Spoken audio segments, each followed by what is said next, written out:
Good morning, good afternoon, good evening, and good night, wherever you're watching from. This is a pre-recorded presentation via my social matters platform, which will be found on both Facebook and YouTube. Today, I'm going to discuss a social matter that is close and dear to many of our hearts, I can guess, and that is racism in our society. Now, I will cover the aspects of sports and society. I'll cover both. So you will find this also on all in media groups, games, arts, and entertainment. And you'll also find this on all in media groups, sports, both on YouTube and Facebook. So where do we begin? We begin with racism. We begin with the filthy disease we call racism. And the reason why I call it a filthy disease is because it is contagious. The reason why I call it contagious because it can be taught to many as children or young adults. Because you'll find racism, you'll first see the fruits of racism in the youth. You'll see it when they're 18, 19 and they're trying to become part of society, and they're usually heavily influenced by the people around them, which is usually family. Now, why do I start here? I start here because the long short of it is we are not born racist. We are trained to be racist. And the media can either entice racism or the media can take racism down and make it irrelevant. In this case, the media, the government, and the sports authorities are not doing enough to tackle racism. The reason why they're not doing enough is an example I can give you.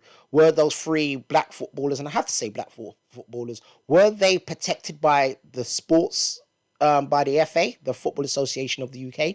Were they protected by the media? No, they was not.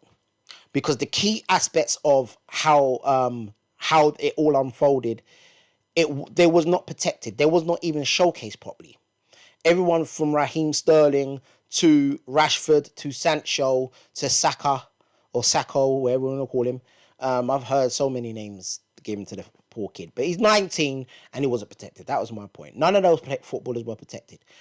Sterling didn't get the credit he deserved because he's done a lot for the England football team throughout the tournament, but they gave Luke Shaw more credit than they gave Sterling. They gave Harry Kane more credit than they gave Sterling, but Sterling was the standout player of the tournament. Yes, England lost, but still you could have done a news conference, you could have done a recap, and when I say you, I'm talking about you Sky Sports News, I'm talking about you BBC Sports News, I'm talking about you Sky News. You guys could have done a recap and said, but no, we done ourselves proud, which the England team did. Every player did, but the standout player had to be Raheem Sterling. But yes, because of the colour of his skin, he wasn't given the credit he deserves. Right now, this is where I'm coming from when I say, was Sterling and then the three other black footballers, were they protected? No, they was not, because they was not given the credit. They was not given the attention they should have got for for their bravery. They actually stepped up and took those penalties. How many other footballers stepped up to take those penalties? Who had the guts to take those penalties? Now, Gareth Southgate, to me, you should have played them footballers earlier, but that's going into the game. And I'm not going to go into the game per se. We're speaking about the racism aspects of this. So my point here from the sports aspect of this, no, they was not protected. Now, when we look at the government stance on this, now, we can only tackle it from the Football Association. They're the governing body for UK football. And the long and short of it is, did the FA do anything since then to now nullify racism as a whole? So coming away from those four players, right, coming into racism and discrimination, or racism and prejudice, have the FA done enough to protect those who are discriminated against, whether it be because of their colour, their race, their ethnicity, their religion, or their sexuality? Has the FA done enough? No. Has the government done enough? No. Reason being, I'm going to give you two examples on why not.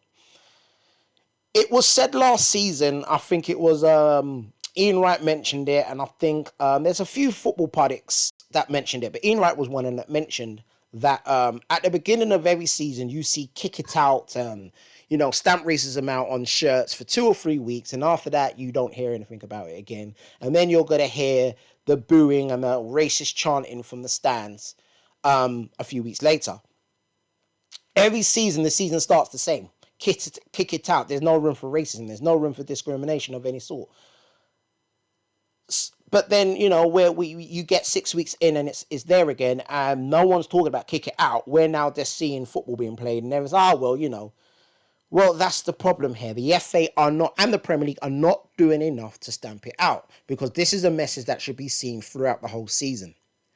Now, I'm not just going to rattle on about the problem and where you could see it. I'm going to now go on to the solution, because I'm a solution finder, and here's the solutions.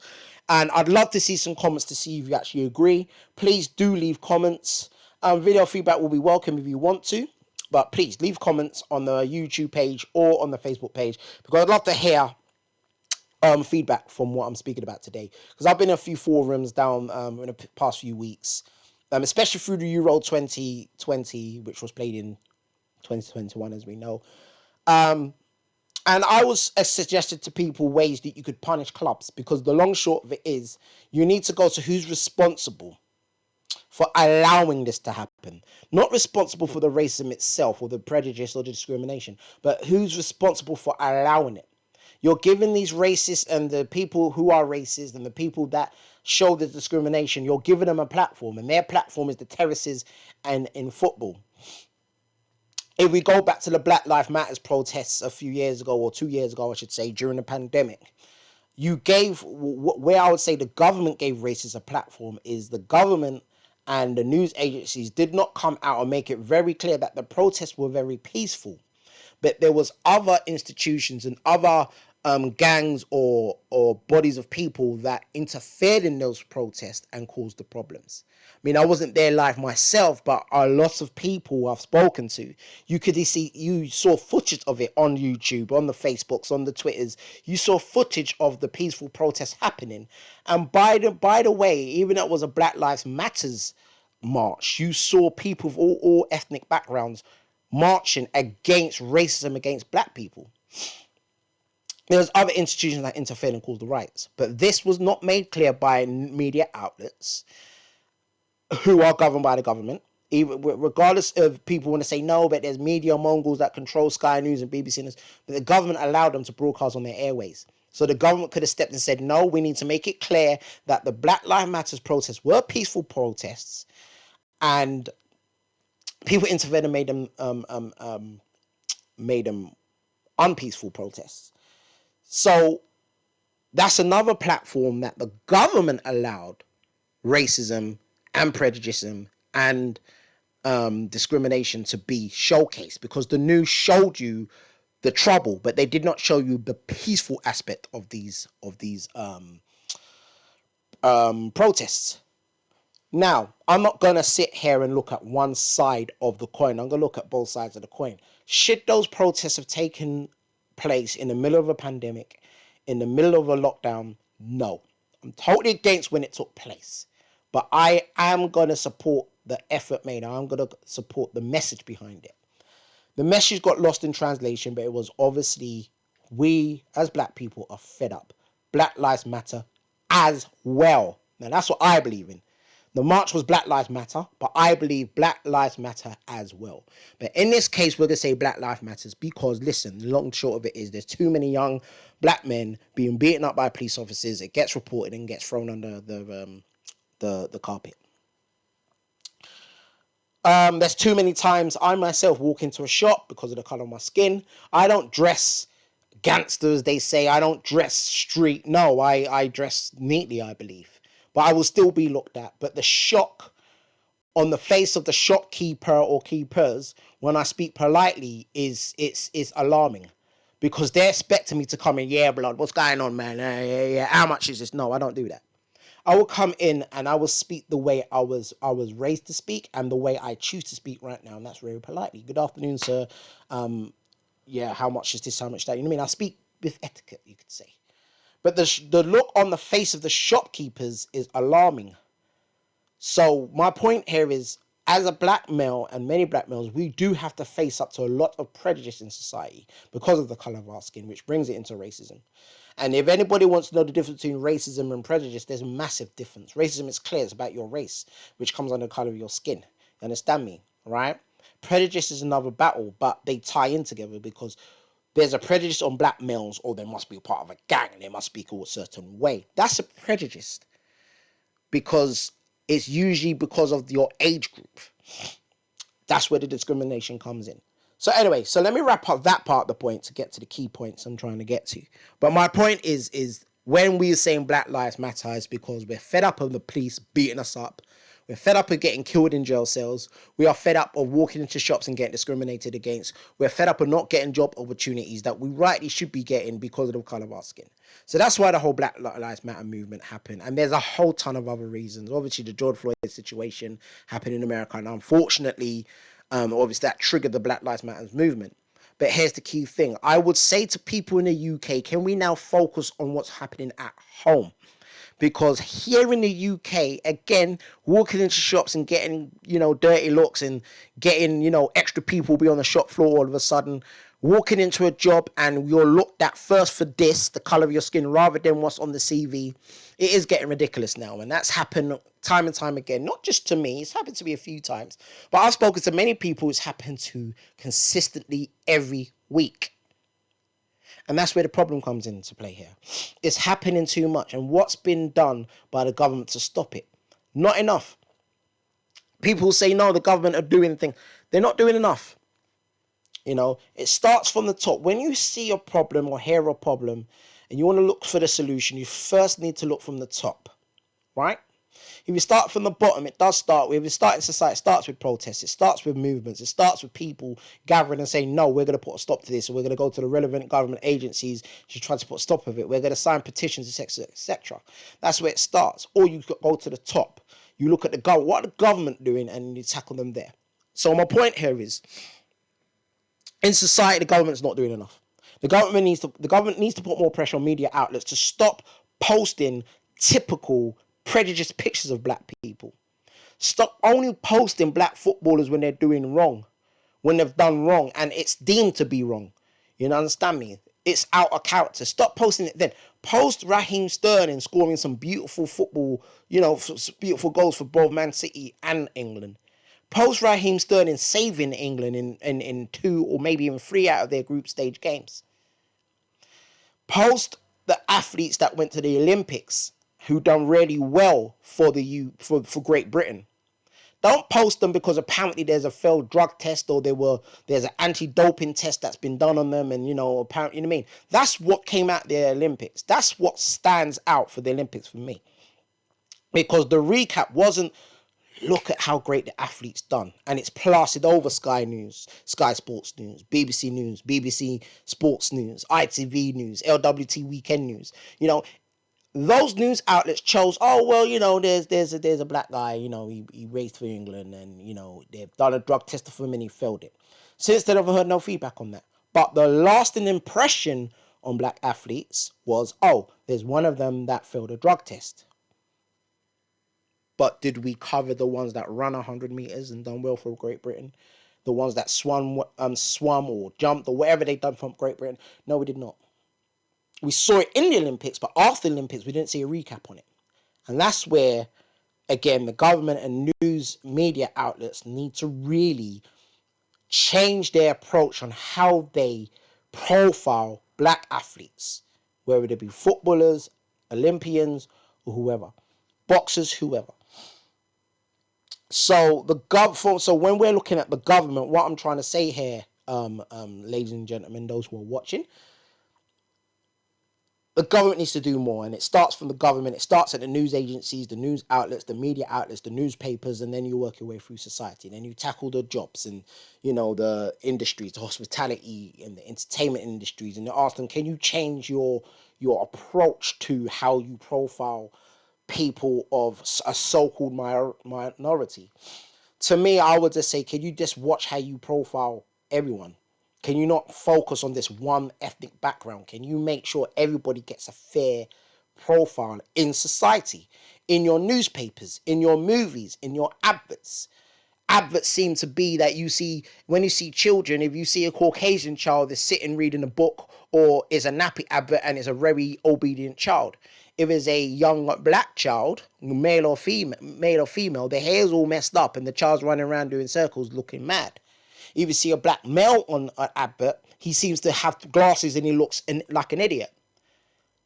But if you see a Caucasian male, he seems to be very businesslike, very, very successful. It's the life insurance advert. Come on now.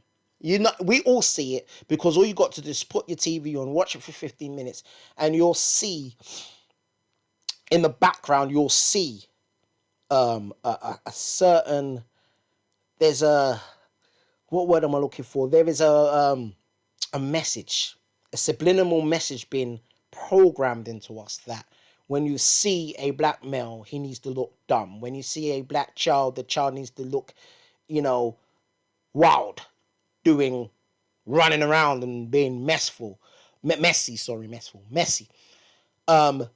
When you see a black child, he's got to be dancing. Can't be reading a book, can't look intellectual, can't be doing the life insurance advert, can't be winning a lottery, or, has to be dancing, has to have wild hair. If it's a girl, there has to be an attitude to her.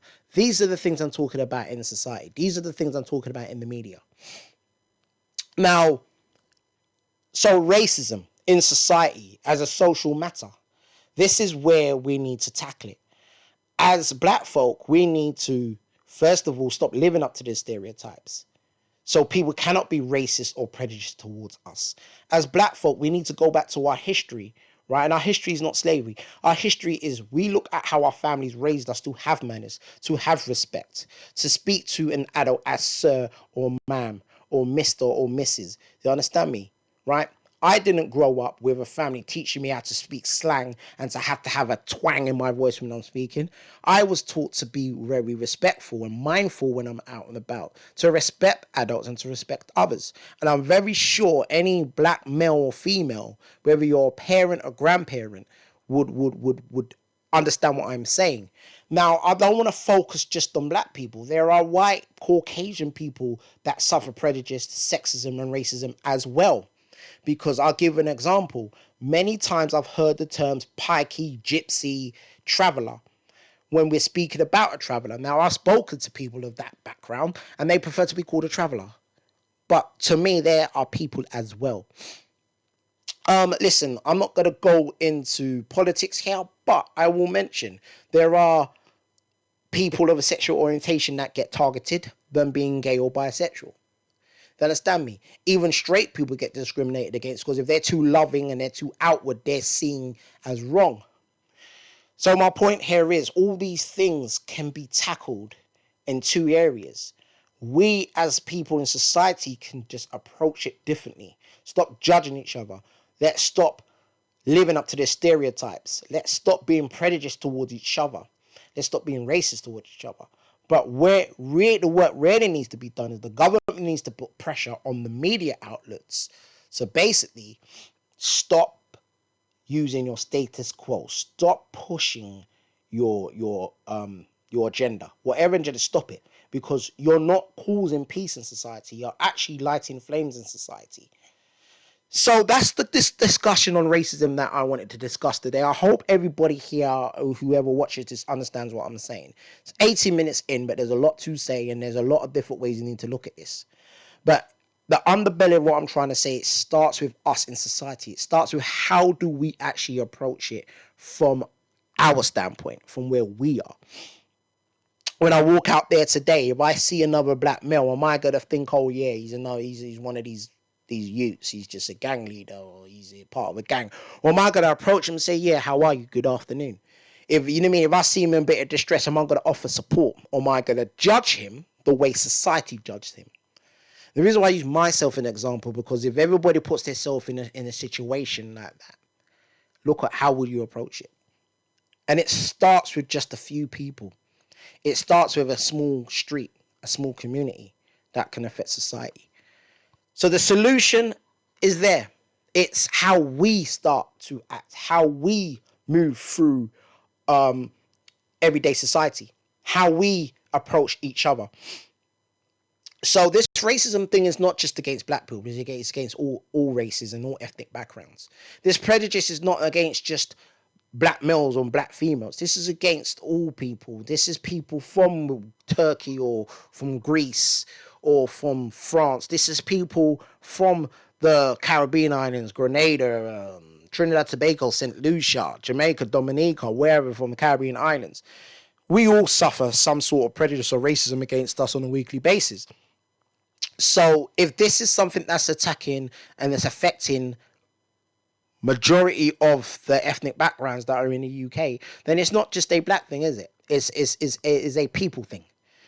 And people need to change their attitudes. People need to change their way they view other people. Because the color of their skin is different, because of the way they do their hair or the way they act is different, doesn't necessarily mean you've got to discriminate against them. Doesn't necessarily mean there's a prejudice against them. No. But again, the media does not help by when you open up a newspaper, you can break down the newspaper in 4 sections. There's a section for the rich and those who seem to be doing the right thing in society. Then there's the part of the paper that will bring them down because they've apparently done drugs or they're on another divorce or, they've been seen somewhere they shouldn't have been. Then you've got the other agenda. So the third agenda is you've got the sports side. Oh, these sports people are doing the right thing in sports. And then you've got the other side where they've got to look at the underbelly, the ugly side of sports, but they only shine that torch on one race. So newspaper media outlets need to change that. Let's go back to the early 90s, mid-90s, when LWT, London Weekend Television News, on a Friday evening, used to have news pieces about what's going on in the local community. They used to go down to the South Bank, the entertainment district in the UK, in London, and they used to showcase arts and events that were happening. I don't remember the last time I watched evening news and they were down at the Royal Albert Hall, or they were down at the South Bank, and they were covering stuff that's happening in your community. And it was of a positive nature. I don't remember the last time I put the TV on to see that. Sky News don't do it. You understand me? But that's what brought communities together, because you saw what's happening in your local community and you wanted to be a part of it. And when they were showcasing these events, they weren't showcasing one particular race. They were showcasing whoever was active at theatre, or who was the latest actor or actress, or the latest art piece. Now, I'm trying my best not to come off the point here. The point of the matter is the media have more control than you actually realize, and we give them control when they can film us doing what we're not meant to be doing. But we take away the control when we consistently are being consistent and doing the right thing. And I would also have to call out the young black males, the young Caucasian males who are on the streets. Can you put away your knives and put away your guns and stop giving the media the fuel to judge the young youth and pull them down? Again, they will target the young black youth first, but then there will also be Caucasian gang members from different parts of the UK, Scottish, Irish, Welsh. Some of them will be Albanian, or they will be Romanian, or they'll be Polish. Understand me? It's not just one race who are part of these youth gangs. But the point of the matter is I speak to all the people I just mentioned. Change your narrative. Change how you are in society. Stop letting the cameras film you doing wrong, because that's what they're looking for. So I hope my point's been made clear. I hope it's got people thinking. I hope it's got people being able to look at this. And yeah, everyone's going to have their opinion. I'm coming from my own opinion. I'm coming from what I've seen and what we've experienced. And I'm very sure lots of people who will watch this see the same things. So realize I started this in the sports area, and I've gone to the governmental area. But the long short of it is, who's doing what? Who's doing the right thing to tackle racism in all areas of our society? Are the government putting enough pressure on media outlets and the newspapers and all these people to change your narrative? Stop reporting on this pure negativity. Stop targeting just one race. Stop targeting one ethnic background. In sports, are they doing enough to demand that the newspapers stop profiling black players just when they do wrong? Start profiling all the great things that are across football. Profile the women's game better. Profile the men's game better. Profile all aspects of the game that make the game the sport that we love. And it's not just football, it's rugby as well, it's tennis, it's all the different sports, cricket. But obviously, football being the main sport in the UK, rugby being a very close second, these are the sports we're going to see the racism, these are the sports you're going to see the prejudice. So the governing body of these sports need to be put more pressure on the government, do more. So I hope my point's across. It's now coming up to 25 minutes. I think I'll stop here. This is Social Matters Part 2, actually. So I'm going to do Part 3, which is going to focus more on sports and the solution in the sports arena. So that one I will be filming straight after this one. So once you've gone through this, we're fine to comb. Once you drop a couple of comments, please look out for the next broadcast, which should be a bit later on today, and that will be tackling sports and racism in sports. Again, I'm your host here at All Media, All Media Groups, Entertainment, Games, and Arts, and Social Matters on the Facebook and YouTube platforms. Again, please leave your comments, put a like, subscribe, and I will speak to you again very soon. Thank you very much for watching.